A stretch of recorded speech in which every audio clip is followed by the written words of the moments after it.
Canada blinks. U.S. tariffs force a dramatic retreat. Breaking now, America's tariff war just cracked Canada.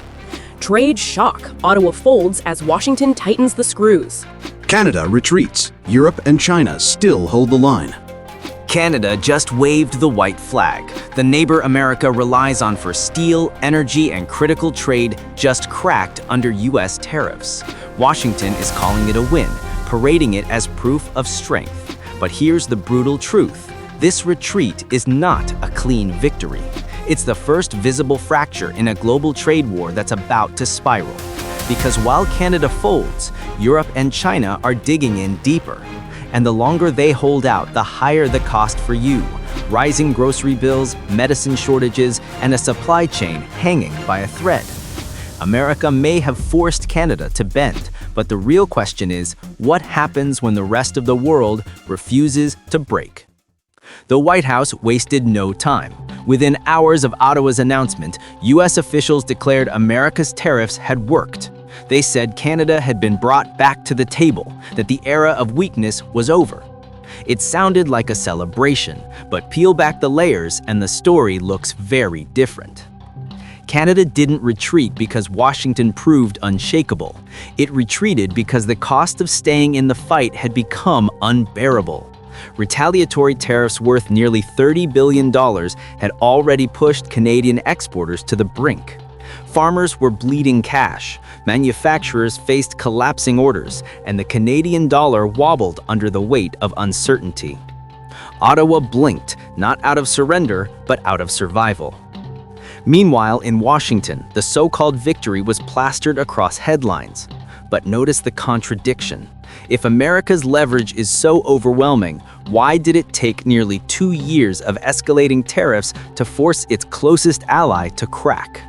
And if Canada, America's friend, neighbor, and trading partner, was driven to the edge, what does that say about the battles still to come with Europe and China?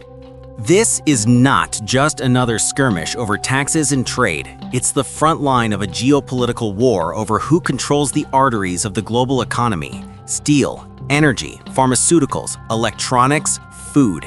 These are no longer just commodities, they're weapons. Let's rewind. In June, the U.S. terminated trade discussions with Canada after Ottawa moved forward with a 3% digital services tax targeting American tech giants. Silicon Valley's lobbying power collided head-on with Washington's trade policy. The response? Punishment. Tariffs ranging from 25% to 100% slapped onto pharmaceuticals, heavy trucks, furniture, and even kitchen cabinets. Everyday goods, everyday costs. Canada fought back. Retaliatory tariffs hit U.S. goods crossing the northern border. It was supposed to be a show of resolve, but instead, it became a slow-motion squeeze. Small Canadian exporters collapsed first, then mid-sized manufacturers. Finally, even the energy sector felt the weight. Ottawa realized the math no longer added up. Either back down or watch entire industries break. But here's the catch. While Canada retreats, Mexico, Brazil, and Canada itself have simultaneously banded together to block Chinese steel imports.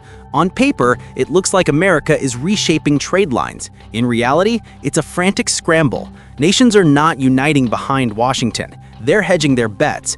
Europe is tightening deals with Asia, China is finding alternate markets. And the longer America uses tariffs as a hammer, the more the rest of the world learns how to fight without it. Think about what this means. If allies are cracking, if supply chains are rerouting, if global competitors are quietly digging trenches, what happens to the American consumer caught in the middle? Prices don't stay still, they spike. Food, fuel, medicine. Your everyday survival tools become bargaining chips in someone else's war. The U.S. insists tariffs are leverage, but leverage only works if the other side caves quickly. Canada caved after nearly 2 years. Europe has shown no sign of folding, and China, its entire strategy is built on enduring pressure until America breaks itself. Which brings us here, to the fracture that no one wants to admit. Washington is cheering, but America's closest ally just proved how high the cost of resistance can go. And if that's the price for Canada, a dependent neighbor, what happens when the fight shifts to powers with deeper pockets and stronger resolve? The truth is clear. This isn't a victory lap, it's a warning shot. Canada's retreat is being painted as proof that tariffs work. But here's the hidden reality. It's also proof of just how fragile this system has become. Because while Ottawa bent under the weight of the tariffs, Europe and China saw something else. America exposed its playbook, and now they know exactly how to fight back. Europe, for instance, is not folding. Brussels has already signaled it will treat US tariffs as an attack on sovereignty. The European Union has deep pockets, massive internal markets, and the political will to drag out negotiations for years. Unlike Canada, Europe doesn't rely on America for survival. It competes with it head-on, and that means Brussels can afford to wait. China, Beijing has turned endurance into strategy. For years, its policymakers have studied US trade wars like battlefield generals. They've stockpiled reserves, built alternative supply chains, and secured allies across Asia, Africa, and Latin America. Every tariff Washington slabs on Chinese goods becomes an invitation for Beijing to expand influence somewhere else. America may win short skirmishes, but China is fighting a war of attrition. And here's where it gets dangerous. While Washington celebrates Canada's retreat, American consumers are already paying the hidden bill. Furniture, trucks, pharmaceuticals, all hit by tariffs, aren't getting cheaper, they're getting more expensive. Add in Europe's defiance and China's endurance, and the victory over Ottawa looks less like strength and more like a slow bleed. Because every month tariffs stay in place, prices climb higher. Let's put this in perspective. The average US household is already carrying nearly $7,000 in credit card debt. Grocery prices have surged more than 20% since 2020. Energy bills spiked during the last winter storm. Now add new tariffs into the mix. Suddenly, what looked like a distant trade battle is sitting in your shopping cart. Here's the irony. Tariffs were designed to shield America, to protect jobs, to strengthen industries. But in practice, they act like a hidden tax on ordinary people. Farmers pay more for equipment, families pay more for food, small businesses pay more for materials, and all of it trickles upward into one truth. The system may be protecting industries, but it's punishing citizens. Meanwhile, other countries are not standing still.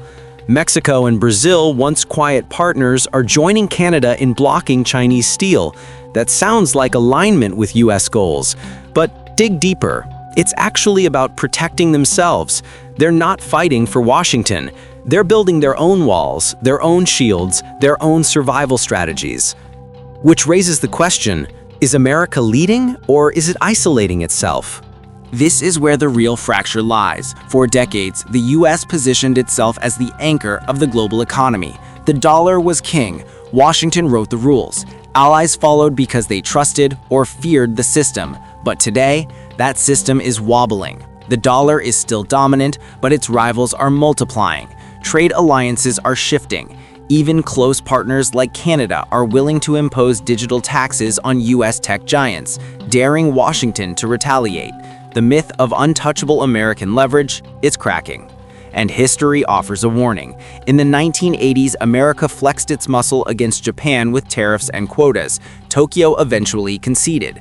But what followed was a global restructuring of supply chains that permanently reshaped industries. Tariffs may have won the battle, but they set in motion shifts that the US could never fully control. The echoes of that mistake are back today. Europe and China are watching. They see Canada's retreat not as a victory for America, but as proof that Washington is willing to risk everything, even its allies, to hold power. And instead of running, they're entrenching. They're negotiating alternative markets, they're hardening their defenses, they're preparing for a storm that America itself unleashed. And here's the part no one wants to say out loud. If this spiral continues, America could win battle after battle while slowly losing the war. Because every tariff victory comes with collateral damage. Higher prices at home, fraying alliances abroad, and a global system learning to live without US leadership. That's not strength, that's slow-motion decline. So where does this leave us? 3 scenarios are emerging. Scenario 1. Escalation. Washington doubles down. More tariffs, more pressure. Canada's retreat becomes the template, and America tries to force Europe and China into submission. The result? Short-term wins, long-term fractures. A world that grows angrier, hungrier, and less dependent on US power. Scenario 2. Stalemate. The US holds its ground. Europe and China refuse to break. Tariffs linger, prices rise, consumers suffer, politicians bicker, and the global economy drifts into a prolonged Cold War of trade. No one wins, but everyone bleeds. Scenario 3, reset. America rethinks its strategy. Instead of brute force, it mixes pressure with negotiation. Instead of isolation, it rebuilds alliances. But this requires something Washington rarely delivers: patience, compromise, and long-term vision. Which path will it be? That depends not only on presidents and prime ministers, but on the people, on how much pain ordinary Americans are willing to carry before they demand change. Because at the end of the day, tariffs aren't abstract numbers. They're the reason your grocery bill spikes. They're why your paycheck stretches thinner. They're why your kid's medicine costs more than last year. Canada blinked first, that much is true. But the bigger question remains unanswered: who blinks last? Europe, China, or America itself? Trade wars don't end with parades, they end with exhaustion. They end with systems cracking, and sometimes they end with the very power that declared victory realizing it has bled itself dry. That's the lesson hidden in Canada's retreat, a warning wrapped in a win, and a reminder that in this global standoff, the loudest celebration might hide the deepest cost.